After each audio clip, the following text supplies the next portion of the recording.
जय Hind everyone. So welcome back to awakening classes. Jammu Kashmir and Ladakh high court में junior assistant की vacancies आई हैं।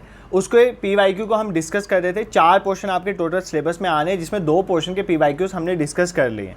दैट इज़ करंट अफेयर वाला portion as well as computer का portion. आज के इस लेक्चर में जो important terminology related to court है, उसके जो क्वेश्चन आए हैं 10 क्वेश्चन हैं, उनको हम कवर करेंगे। उन पीवाईक्यूज को समझेंगे, आंसर जस्ट नहीं देखेंगे, उनको इन डेप्थ एनालाइज करेंगे कि आपको पढ़ना क्या है और कैसे पढ़ना है इन फ्यूचर वाले एग्जाम के लिए। प्लस इसके साथ साथ कुछ इंपॉर्टेंट फैक्ट्स और इन्फॉर्मेशन मैं आपको प्रोवाइड करूंगा, जो आप अपनी नोटबुक में पेन डाउन करोगे, क्योंकि वो बहुत इंपॉर्टेंट है और आपके एग्जाम में उससे क्वेश्चन आएंगे। ठीक है, सो बिना टाइम वेस्ट करे लेक्चर को स्टार्ट करते हैं। देखो, आपको मैं यही रिकमेंड करूंगा कि इससे पहले जो मैंने 2 वीडियो बना दी हुई हैं हाई कोर्ट रिलेटेड, उनको साथ साथ कवर कर लो, ताकि एक मतलब आपको पता चल जाए कि बेसिकली क्वेश्चन कैसे पूछ रहा है, आपने किस तरह से प्रिपेयर करना है। मैंने सारा इन डेप्थ आपको वहाँ पर समझाया हुआ है। तो आज मैं इंपॉर्टेंट टर्मिनोलॉजी रिलेटेड भी आपको चीज़ें बताऊंगा। ठीक है, देखो पहला क्वेश्चन से स्टार्ट करते हैं। पहला क्वेश्चन कहता है, full fledge high court of judicature for Jammu and Kashmir was establish in the year. तो जो फुल फ्लेज बना था हाई कोर्ट जम्मू कश्मीर के लिए, वो किस ईयर में इस्टेब्लिश हुआ था, हमें ये बताना है। 1925 में, 26 में, 27 में या 1928 में। देखो, आपको सबसे पहले क्या पढ़ना है, आपको पढ़ना है हिस्ट्री किसकी, Jammu Kashmir and Ladakh high court की। मैं आपके लिए लेक्चर लाऊंगा, ऑफिशियल वेबसाइट में हाई कोर्ट की जाके इन्फॉर्मेशन कलेक्ट करूंगा। आज भी कुछ चीज़ें आपको बताऊंगा और फिर आपको मैं history of Jammu and Kashmir Ladakh high court की पूरी करवाऊँ, क्योंकि 2-3 क्वेश्चन यहाँ से आएंगे। ठीक है, 10 में से 1-2 क्वेश्चन इस पेपर में भी देख लो, नेक्स्ट पेपर में भी आएंगे। तो मैं आपको हिस्ट्री पूरा, इसके बाद आई थिंक जब ये इसका एक और जनरल इंग्लिश को एनालाइज कर लेंगे, उसके बाद मैं इसे इंपॉर्टेंट टर्मिनोलॉजीज में सबसे पहले हिस्ट्री से ही स्टार्ट करूँगा। इस क्वेश्चन का आंसर अगर आपको आंसर की में देखें और वही करेक्ट आंसर है, आंसर दिया है 1928। देखो, मतलब 1928 में फुल फ्लेज हाई कोर्ट बना था जम्मू कश्मीर का, जम्मू कश्मीर और लद्दाख का। अब इससे पहले की स्टोरी थोड़ी देख लेते हैं, ताकि क्या क्या हुआ था आपको थोड़ा आइडिया मैं आपको दे दूंगा।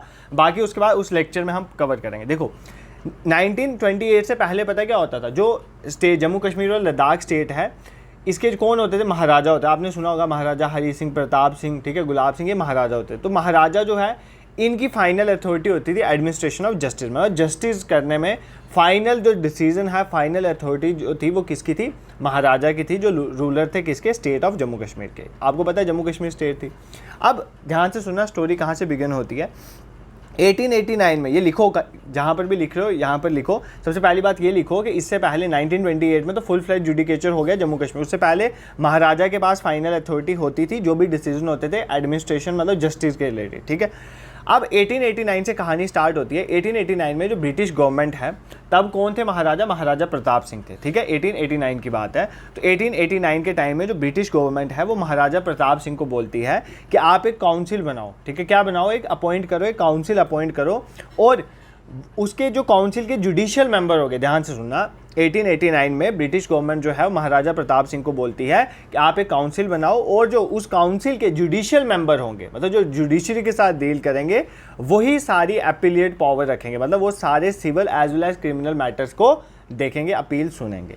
ये कब हुआ, 1889 में। तो स्टोरी कहाँ से बिगिन हुई, 1889 में ब्रिटिश गवर्नमेंट जो है वो महाराजा प्रताप सिंह जी को बोलती है कि आप एक काउंसिल बनाओ, उस काउंसिल के जो जुडिशियल मेंबर होंगे वही अपीलिएट पावर रखेंगे, और जितने भी सिविल मैटर या क्रिमिनल मैटर होंगे वो देखेंगे। सिविल मैटर मतलब फॉर एग्जांपल जैसे किसी का टैक्सेस का है पंगा है, या कोई भी मतलब समझ लो पैसे रिलेटेड पंगा वगैरह, और कोई सिविल आ जाते, क्रिमिनल हो जाते, लड़ाई झगड़े वाले काम, वो क्रिमिनल में आ जाते। तो civil as well as criminal दोनों की जो अपीलिएट पावर होंगी वो किसको दी जाएंगी, जो जुडिशियल मेंबर होंगे काउंसिल के, जो काउंसिल बनाने के लिए 1889 में किसको बोला गया, महाराजा प्रताप सिंह को। ठीक है, अब काउंसिल बन जाती है। अब काउंसिल बनने के बाद एक टाइम पे क्या होता है, ध्यान से सुनना, काउंसिल ये वाली जो काउंसिल बनी थी जिसके जुडिशियल मेंबर जो है अपीलिएट की तरह काम कर रहे थे, ये काउंसिल अबॉलिश हो जाती है। ठीक है, मैं हिस्ट्री में आपको बताऊंगा बेसिकली कब ये अबॉलिश हुई।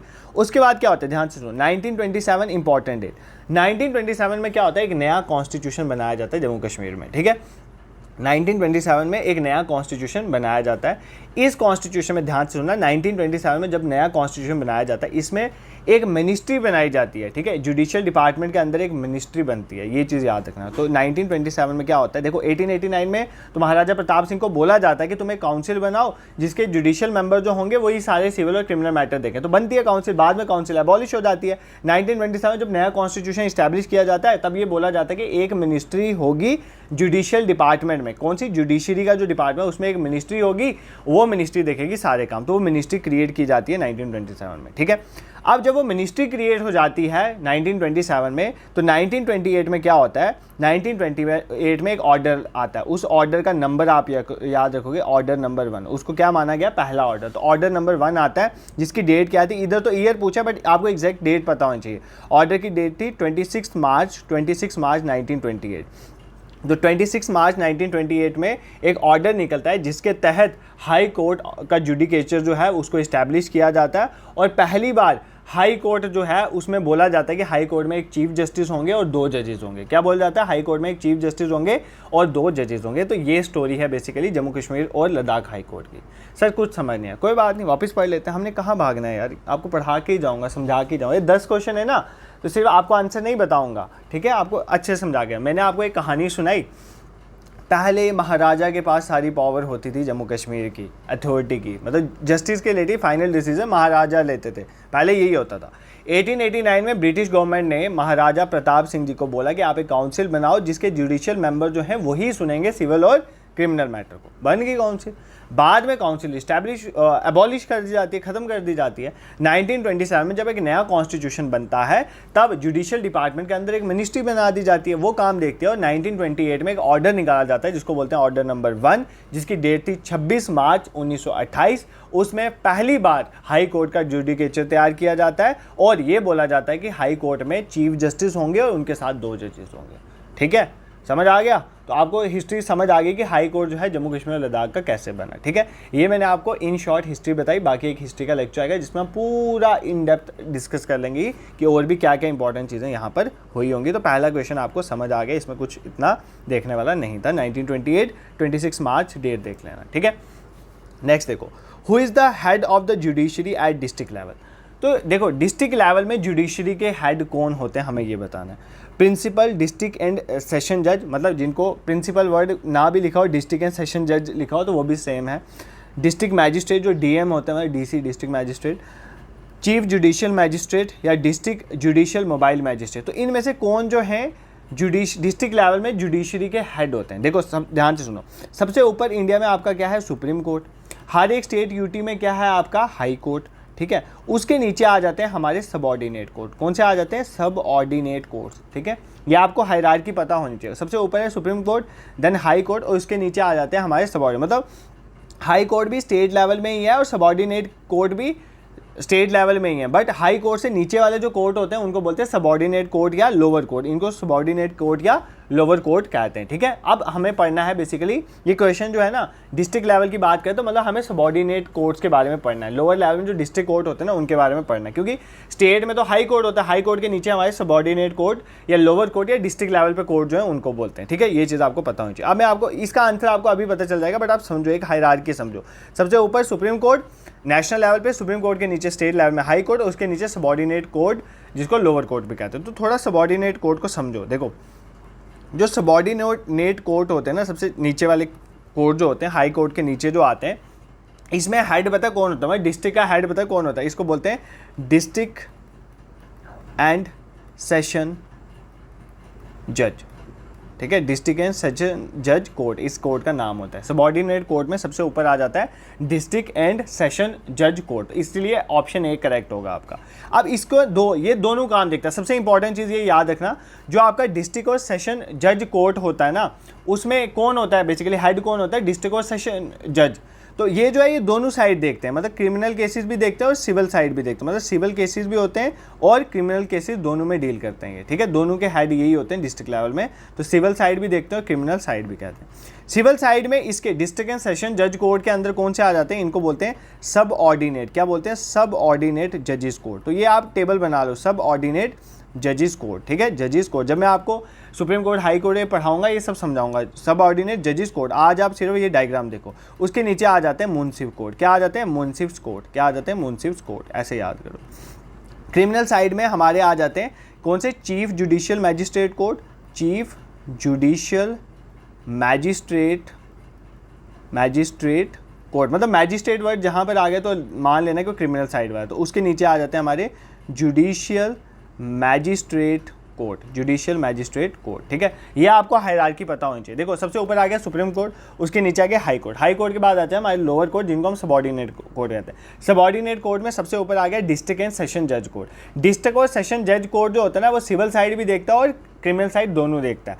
और सिविल साइड में हमारे डिस्ट्रिक्ट एंड सेशन जज कोर्ट के नीचे कौन से आ जाते हैं, सबॉर्डिनेट जजेस कोर्ट, उसके नीचे आ जाता है हमारे मुंसिफ कोर्ट। मुंसिफ कोर्ट सिविल केसेस देखते हैं।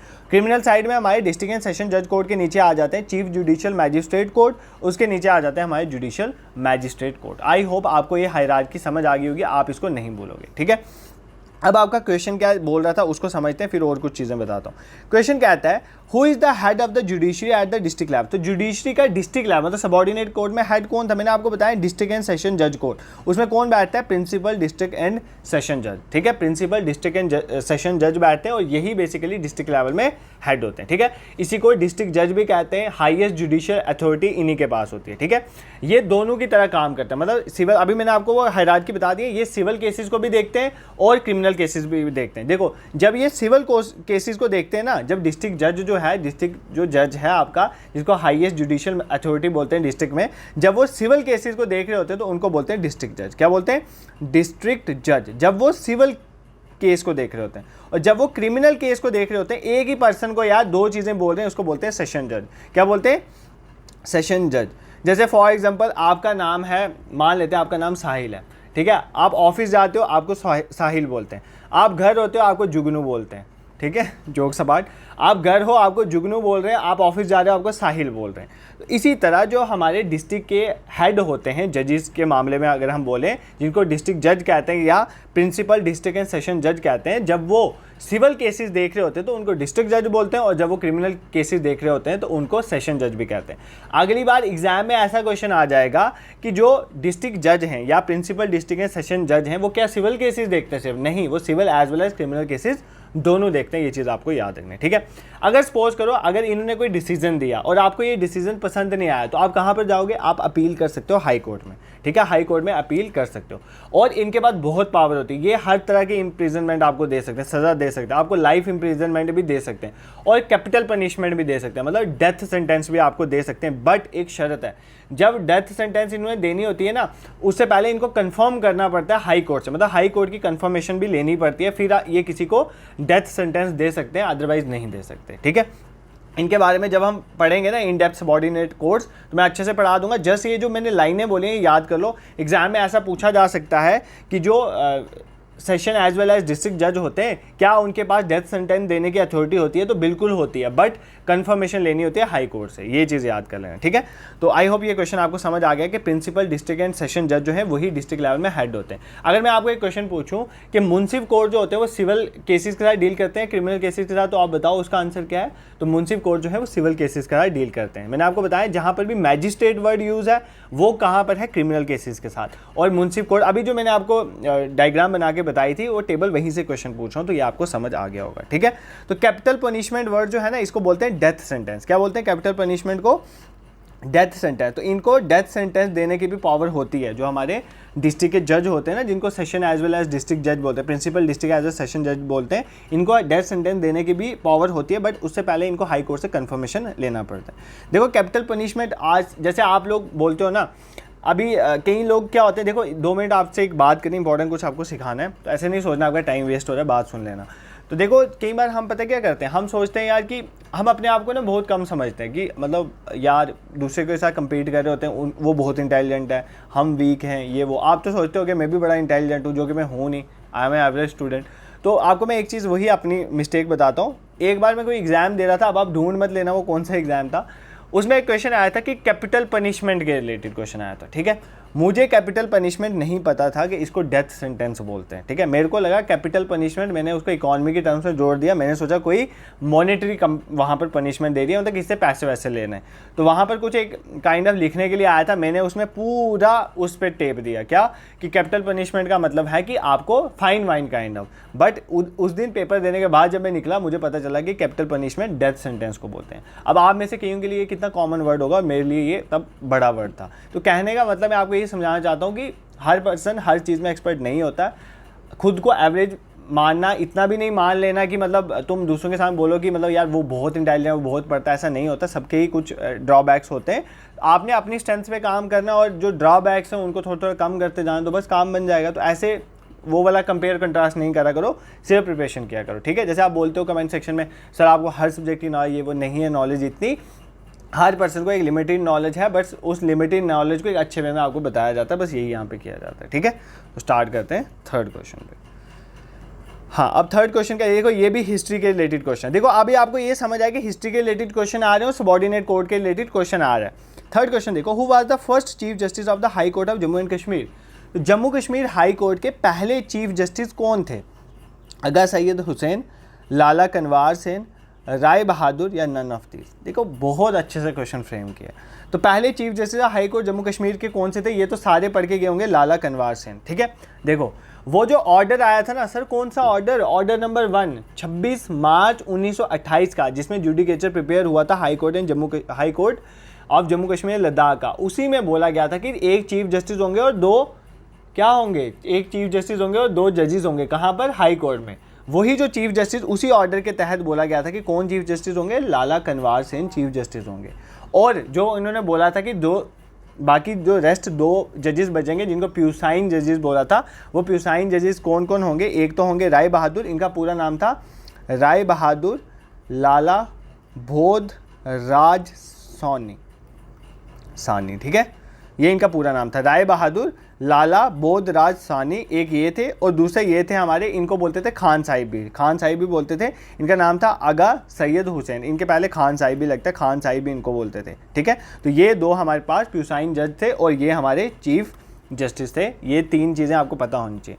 चीफ जस्टिस पूछ लिया तो ये भी पूछा जा सकता है। तो ऑप्शन के साथ साथ मैंने आपको बता दिया वो 3 पर्सन कौन थे जो अपॉइंट हुए थे। ये पॉइंट आपको क्लियर हो गया, ठीक है। नेक्स्ट क्वेश्चन पे मूव करते हैं। ये भी हिस्ट्री का क्वेश्चन है। अब देखो ये भी हिस्ट्री का क्वेश्चन है। Who from the UT of Jammu and Kashmir become the first women जज of the high court of Jammu Kashmir and Ladakh.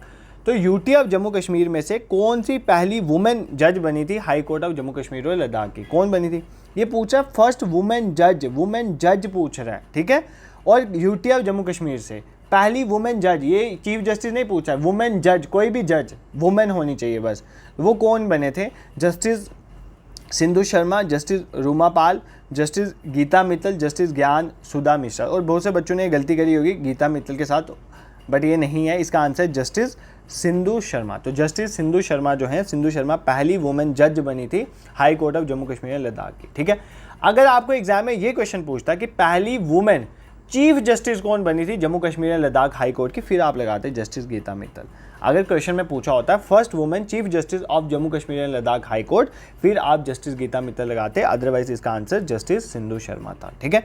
I hope question समझ आ गया होगा। नेक्स्ट टाइम में यही पूछ सकता है, तो इसको याद करके जाना जो मैंने अभी बताया कि first women chief justice of Jammu Kashmir Ladakh high court वो कौन है? Justice Gita Mittal. Clear? Next question पे चलते हैं। Who is the chief justice of high court of Jammu Kashmir and Ladakh? ये पूछा है कि चीफ जस्टिस कौन है high court of Jammu Kashmir Ladakh. जब ये पेपर आया था तब का क्वेश्चन है। इस टाइम पे जो चीफ जस्टिस थे, जब ये क्वेश्चन पेपर फ्रेम हुआ था, तब थे जस्टिस एन कोटेश्वर सिंह। मतलब अभी जो है इससे पहले वाले जस्टिस एन कोटेश्वर सिंह ही थे, ठीक है। तो ये थे Jammu Kashmir and Ladakh high court के चीफ जस्टिस। एट प्रेजेंट जो है एक्टिंग, जो चीफ जस्टिस की तरह एक्ट कर रहे हैं, एक्टिंग चीफ जस्टिस अगर आपको पूछे तो एक्टिंग चीफ जस्टिस जो है जम्मू कश्मीर लद्दाख हाई कोर्ट के एट प्रेजेंट कौन है? जस्टिस ताशी रब्स्तान। ये बहुत इंपॉर्टेंट पर्सनैलिटी है, इन पे क्वेश्चन भी आया था। जस्टिस ताशी रब्स्तान एट प्रेजेंट जो है चीफ जस्टिस की तरह एक्ट करें जम्मू कश्मीर लद्दाख हाई कोर्ट के। इससे पहले जस्टिस एन कोटेश्वर सिंह थे। ये पॉइंट आपको समझ आ गया होगा, ठीक है। Moving towards next question. Next question आपका क्वेश्चन नंबर 6 कहता है इन the context of court procedure. अब ये कुछ टर्मिनोलॉजीज के क्वेश्चन, देखो मैं आपको टर्मिनोलॉजीज भी अच्छे से पढ़ाऊंगा, ठीक है।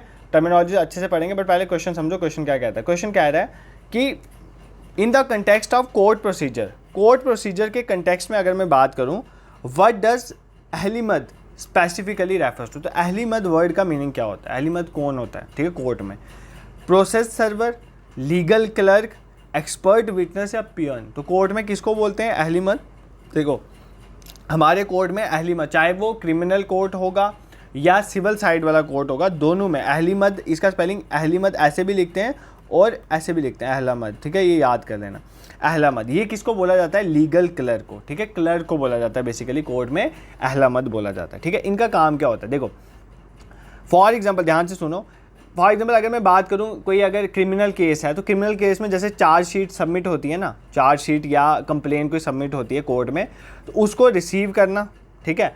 उसके बाद जो प्रिसाइडिंग ऑफिसर होगा कोर्ट से, उनसे ऑर्डर लेना, उसको क्या करना? रजिस्टर करना, ऑर्डर को रजिस्टर करना और समन भेजना लोगों को। ये सारा काम कौन करते हैं? क्लर्क करते हैं, जिनको बोलते हैं हम अहलामद कोर्ट में। देखो क्या है यार, फॉर एग्जाम्पल मैंने कंप्लेन करी कोर्ट में जाके, किसी के अगेंस्ट मैंने कंप्लेन करी है, ठीक है, मतलब मैंने कोई कंप्लेन करी है किसी के अगेंस्ट, कोर्ट में वो चार्जशीट जाती है। अब वो चार्जशीट जो है वो कोई पर्सन तो होगा ना जो चार्जशीट को कलेक्ट करेगा, वो फिर प्रिसाइडिंग ऑफिसर कुछ ऑर्डर देगा, कोर्ट में जज बैठा वो ऑर्डर देगा। ऑर्डर कोई किसी रजिस्टर में वो उसको रिकॉर्ड करेंगे ना ऑर्डर को, तो उस रजिस्टर में रिकॉर्ड करने वाला पर्सन, और फिर वो समन इशू करेगा या नोटिस भेजेगा लोगों को। फॉर एग्जाम्पल जिसने मेरे को तंग किया उसके खिलाफ नोटिस निकलेगा, उसको कोर्ट में समन किया जाएगा, बुलाया जाएगा। तो ये सारा काम जो क्लर्क वहाँ पर देखता है उसको बोलते हैं अहलामद, ठीक है। ये कोर्ट की टर्मिनोलॉजीज है, ये आपको पता होनी चाहिए, ठीक है। एक टर्मिनोलॉजी हमने यहाँ से कवर कर दी अहलामद। देखो अहलामद जो है क्लर्क होते हैं, ये क्रिमिनल जस्टिस में भी होते हैं as well as judicial magistrate में भी होते हैं, एज वेल एज जो है हमारे सिविल कोर्ट में भी होते हैं, ठीक है। सिविल कोर्ट में भी कोई भी अगर केस जाता है तो मतलब रजिस्टर करने का काम उसको रजिस्टर में, एज वेल एज जो है उसको समन वगैरह नोटिस इशू करने का काम भी इन्हीं का होता है, ठीक है। तो ये आपको समझ आ गया होगा अहलामद कौन होता है। नेक्स्ट देखो, who handles the financial matter under the direction of presiding officer of a subordinate court. तो सेम है, सबऑर्डिनेट कोर्ट में जो प्रिसाइडिंग ऑफिसर होते हैं उनकी डायरेक्शन पे फाइनेंशियल मैटर जो है वो कौन देखता है, ठीक है। अहलामद तो हमने देख लिया इनका क्या काम है। स्टेनोग्राफर क्या करते हैं? देखो स्टेनोग्राफर आपको पता होना चाहिए, स्टेनोग्राफर मतलब जो जजमेंट है उनको टाइप करते हैं, ठीक है, और ऑर्डर जो होगा उसको डिक्टेट करते हैं। प्रिसाइडिंग ऑफिसर का जो ऑर्डर है उसको डिक्टेट करेंगे, प्लस जो है उसको टाइप करते हैं। ये काम होता है स्टेनोग्राफर का, ये पॉइंट आपको याद रखना है, ठीक है। अब इंपॉर्टेंट चीज़ यहाँ पर आपने, बाकी तो मैं टर्मिनोलॉजी पढ़ाऊंगा आपको, बट इस क्वेश्चन का आंसर है नज़ीर। क्या बोलते हैं इनको? नज़ीर बोलते हैं। मतलब जो बेसिकली फाइनेंशियल मैटर देखता है ना, जो फाइनेंशियल मैटर देखता है उनको क्या बोलते हैं? उनको बोलते हैं हम नज़ीर, या सेंट्रल नज़ीर भी इनको कहा जाता है। देखो अब इनका काम क्या होता है, आप कोई कोर्ट में फ़ी डिपॉजिट कर रहे हो, ठीक है, आपने कोई अमाउंट सपोज करो डिपॉजिट किया है कोर्ट में। अब वो जो अमाउंट आपने कोर्ट में डिपॉजिट किया, ये उस अमाउंट को लेते हैं, उसकी रजिस्टर करते हैं अपने रजिस्टर में। जैसे फॉर एग्जांपल कैश बुक बना ली या कोई स्टॉक रजिस्टर, कहीं भी वो कैश बुक बनाने का काम सारा जो है वो यही देखते हैं, ठीक है। तो ये सारा काम है किसका? हमारा नज़ीर का। इसलिए इनको बोला जाता है कि ये फाइनेंशियल मैटर देखते हैं under the presiding officer subordinate court. तो 3 टर्मिनोलॉजीज हमने समझ ली, 3 तो कवर हो गई हैं। अहलामद क्या, वापस भी बता दूंगा जब टर्मिनोलॉजी पढ़ेंगे, बट अभी सुन। अहलामद कौन है? अहलामद सर हमारे पास क्लर्क है। क्लर्क का क्या काम है? फॉर एग्जांपल आप कोर्ट में जाते हो, कोर्ट में आप केस लेते हो, कोई भी है उसको रजिस्टर करना कोर्ट के केस को, प्लस उसके बाद जो समन भेजने के लिए बोलेगा जज, इस चीज़ को समन भेजो, तो वो समन भेजना, ये सारा काम क्लर्क देखता है, उसको बोलते हैं अहलामद। नज़ीर फाइनेंशियल मैटर देखता है, कोर्ट की फ़ी है, कैश बुक बनाना, ये सारा काम कौन देखता है? नज़ीर देखता है। स्टेनोग्राफर क्या करता है? स्टेनोग्राफर जो भी है डिक्टेट करता है, जो भी ऑर्डर होता है, प्लस एज वेल एज उसको टाइप करने का काम स्टेनोग्राफर का होता है। इसके एग्जाम भी आते हैं, आप सबको पता है स्टेनोग्राफर की पोस्ट के बारे में, ठीक है। नेक्स्ट देखो क्वेश्चन क्या है। क्वेश्चन नंबर 8 आपका कहता है, what is the primary function of juvenile justice board. देखो जुवेनाइल जस्टिस बोर्ड, पहली बात जुवेनाइल होता है, जुवेनाइल होता है बच्चा, ठीक है। 18 साल से कम वाले को हम जुवेनाइल बोलते हैं, ठीक है। तो बोल रहा है कि जुवेनाइल जस्टिस जो बोर्ड बनाया गया उसका प्राइमरी फंक्शन क्या है? क्रिमिनल केसेस को एडजुडिकेट करना, या फैमिली डिस्प्यूट को हैंडल करना, या उन केसेस को डील करना जहाँ पे माइनर्स इन्वॉल्व हैं, या लीगल रिसर्च करना। देखो यार मैंने आपको पहले ही बता दिया, जुवेनाइल कौन से होते हैं?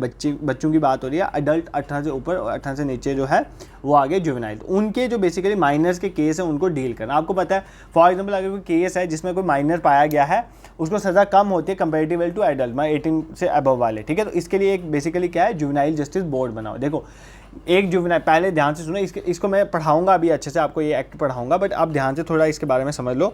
देखो होता क्या है कि पहले कुछ एक्ट होते हैं, जैसे एक जुवेनाइल जस्टिस एक्ट ही होता है 2000 का, ठीक है, प्लस जुवेनाइल डीलिंक्वेसी एक लॉ होता है। इन 2 लॉ को कंबाइन करके, इन दोनों लॉ को रिप्लेस करके एक हमारे पास एक्ट आता है जिसका नाम है juvenile justice care and protection of children act. कब आता है? 2015 में। ध्यान से सुनो, 2015 में एक क्या एक्ट आता है? जुवेनाइल जस्टिस, ध्यान सुनो क्या उसका नाम है, juvenile justice care and protection of children act. इसमें क्या होता है कि जो इस एक्ट में 2015 के जो एक्ट है इसमें क्या होता है, जो बच्चे हैं 18 साल से कम जो हैं उनको जो है उनका केस जो है वो लड़ा जाता है, जुवेनाइल बोर्ड में लड़ा जाएगा, उसमें सुनवाई होगी, ना कि इन कॉमन कोर्ट में, ठीक है। उनको सज़ा कम होती है, कंपेरेटिवली कम होती है। बट इस 2015 के एक्ट में एक चीज़ बोली गई, क्या बोली गई, अगर फॉर एग्जाम्पल कोई बच्चा है, देखो 18 साल से नीचे तो वो जुवेनाइल ही है, बट अगर कोई बच्चा 16 से 18 साल के बीच में और कोई वही हीनस क्राइम कर लेता है, मतलब बहुत गलत, फॉर एग्जाम्पल रेप में इन्वॉल्व है, 16 से 18 साल का बच्चा रेप में इन्वॉल्व है या टेररिस्ट एक्टिविटी में इन्वॉल्व है या मर्डर ही कर देता है, तो क्या उसको फिर बच्चा ट्रीट किया जाएगा? तो नहीं, उसको एडल्ट कंसीडर किया जा सकता है बोर्ड की परमिशन पे। तो ये बेसिकली इस एक्ट में बोला गया। जस्ट इतना याद रखो कि जुवेनाइल जस्टिस, अभी मैं आपको पढ़ा दूंगा, इतना याद रखो जुवेनाइल जस्टिस जो एक्ट है वो इसलिए आया था ताकि जो बच्चे हैं उनका जो है केसेस है जुवेनाइल जस्टिस बोर्ड के थ्रू चले, ना कि कॉमन कोर्ट में। और एक इसमें अमेंडमेंट हुई 2015 में, उसमें जो है पीछे वाले एक्ट को 2000 को रिप्लेस करके ये चीज़ बोलेगी कि 18 से नीचे जुवेनाइल है, ये हमें पता है, बट 16 से 18 साल का बच्चा अगर कोई हीनियस क्राइम में पाया जाता है तो उसको एज अ एडल्ट भी ट्रीट किया जा सकता है, ठीक है। तो ये पॉइंट भी याद रखना। I hope this is clear to you. Moving towards question number 8। Question number 8 आपका क्या कहता है?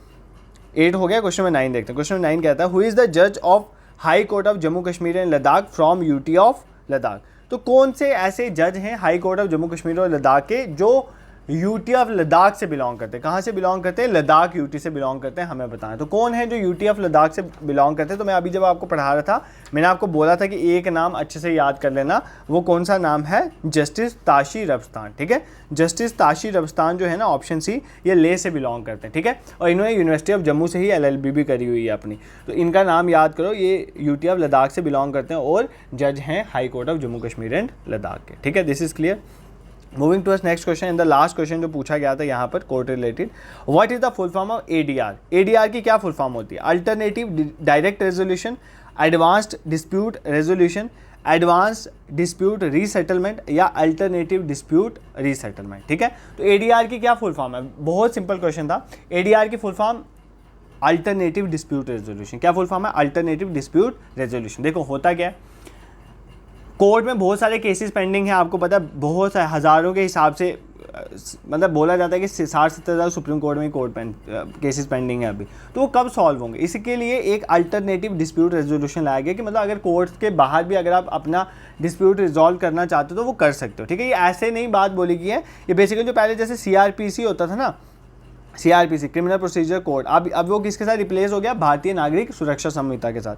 तो CRPC में सेक्शन 89 जो है वो इसकी बात करती है। सेक्शन 89 में ये लिखा गया कि अल्टरनेटिव डिस्प्यूट रेजोल्यूशन के थ्रू भी आप क्या कर सकते हो? अपने डिस्प्यूट को सॉल्व कर सकते हो कन्वेंशन कोर्ट से बाहर निकल के, ठीक है। तो ये वहाँ पर लिखा है। आप मुझे बताओगे कि अब भारतीय नागरिक सुरक्षा संहिता में कौन सी सेक्शन है? CRPC में 89 थी, मैंने आपको बता दी। अब आपका काम है वो देखना, और ये देख के ही आना, क्योंकि एग्जाम में क्वेश्चन ADR के रिलेटेड पूछा जा सकता है, ठीक है। इसमें ये बोला गया है कि अगर सपोज को आप कोर्ट में, कन्वेंशन कोर्ट में नहीं करना चाहते तो बाहर आप अपना केस सॉल्व कर सकते हो। उसके लिए आप अल्टरनेटिव डिस्प्यूट रेजोल्यूशन का यूज़ कर सकते हो। इसमें 3 मेथड मेनली यूज़ होते हैं। एक तो आर्बिट्रेशन, ठीक है, आर्बिट्रेशन, एक मीडिएशन, ऑल्दो इन तीनों का बाहर है बट इनमें फ़र्क है, मीडिएशन, और तीसरा मेथड है कॉन्सिलिएशन, ठीक है, कॉन्सिलिएशन। इन 3 मेथड के थ्रू भी आप अपना क्या कर सकते हो?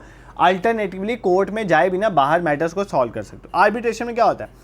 फॉर एग्जाम्पल मैं और मेरी किसी के साथ झगड़ा है और हम दोनों पार्टी एग्री करते हैं कि हम लीगल तरीके से अपने डिस्प्यूट को रिजॉल्व करेंगे। एक इम्पार्शल, एक या एक से ज़्यादा इम्पार्शल सा इंडिविजुअल हम सिलेक्ट कर लेंगे।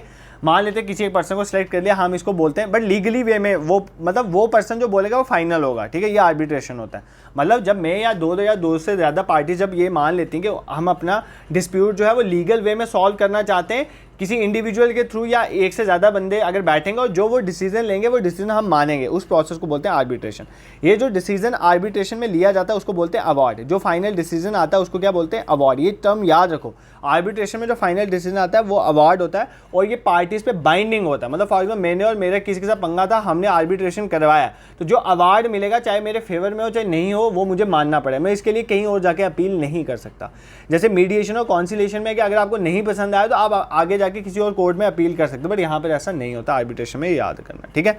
मीडिएशन में क्या होता है? आप इंडिपेंडेंट थर्ड पर्सन डिसाइड कर लेते हो, वो आप दोनों को समझाता है कि भाई इसको ऐसे ऐसे करो, ऐसे करके निपटा दो। इसमें डिसीजन आपने खुद ही नेगोशिएट करना है, बट वो आपको हेल्प करेगा, वो अपने को ओपिनियन एक्सप्रेस नहीं करेगा, बट आपको थोड़ी फैसिलिटेट करेगा कि इस तरह से काम कर लो, तो वो आ गया मीडिएशन। जब अगर आपको मीडिएशन का डिसीजन पसंद नहीं है तो आप ऊपर अपील कर सकते हो, आर्बिट्रेशन के में अपील नहीं होती है, ठीक है। कॉन्सिलेशन में भी एक थर्ड पार्टी आपको हेल्प करती है एक एग्रीमेंट में पहुंचने के लिए, उस थर्ड पार्टी को बोलते हैं कॉन्सिलेटर, जो म्यूचुअली हम डिसाइड करके कॉन्सिलेटर को अपॉइंट करें। बट आपने जस्ट इतना याद रखना है कि आर्बिट्रेशन में जो एक लीगल है, आर्बिट्रेशन सबसे लीगल है, और अगर जो थर्ड पार्टी आपने डिसाइड करा है, एक या एक से ज़्यादा इंडिविजुअल, अगर उन्होंने कोई डिसीजन ले लिया वो आपके ऊपर बाइंडिंग है, अब आपको मानना ही मानना है, आप कहीं अपील नहीं कर सकते। बट कॉन्सिलेशन और मीडिएशन में अपील, मीडिएशन में तो जो पर्सन होगा थर्ड पर्सन वो जस्ट आपको बोलेगा करने के लिए, बट डिसीजन आपने खुद लेना है। और कॉन्सिलेशन में कॉन्सिलेटर जो है वो डिसीजन देता है, आर्बिट्रेशन में जो डिसीजन आता है उसको अवॉर्ड कहते हैं, ठीक है। तो ये कुछ इंपॉर्टेंट चीज़ें थी जो हमने देख ली, किसके बारे में, important terminologies of Jammu Kashmir and Ladakh high court, जिसके रिलेटेड एग्जाम में क्वेश्चन पूछे जा सकते हैं। अब इसके बाद जो है अब हम लेक्चर लाएंगे, तब मैं आपको इन डेप्थ ये सब पढ़ाऊंगा, जैसे हिस्ट्री ऑफ जम्मू कश्मीर लद्दाख से हम स्टार्ट करेंगे। बट शर्त यह है कि आप वीडियोस को अच्छे से नहीं देखते हो ना, मतलब बहुत कम आपके व्यूज़ आते हैं, प्लस कमेंट सेक्शन में भी आपकी मुझे वो इंगेजमेंट नहीं दिखती है। जब आपकी इंगेजमेंट नहीं होगी तो मेरी भी नहीं होगी, ठीक है।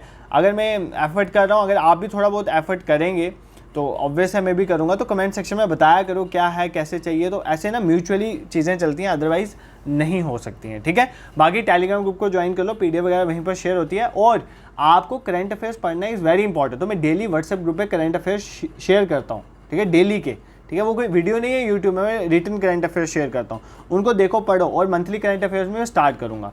बाकी do share this initiative with your friends. और एक चीज़ मैं आपको रिकमेंड करूँगा, आपके जो फ्रेंड्स हैं, कजन्स हैं, या कहीं भी आपका कोई नॉन ग्रुप है, तो मैं कांस्टेबल की क्लासेस फ्रीली यूट्यूब में स्टार्ट करिए, तो उनको प्लीज़ बच्चों को गाइड करें कि वो दर बदर मत जाएँ, यहाँ से पढ़ें, उनको पसंद आएगा, अगर नहीं पसंद आया फिर देख लेंगे आगे पीछे, ठीक है। This is it for today, thank you so much for watching.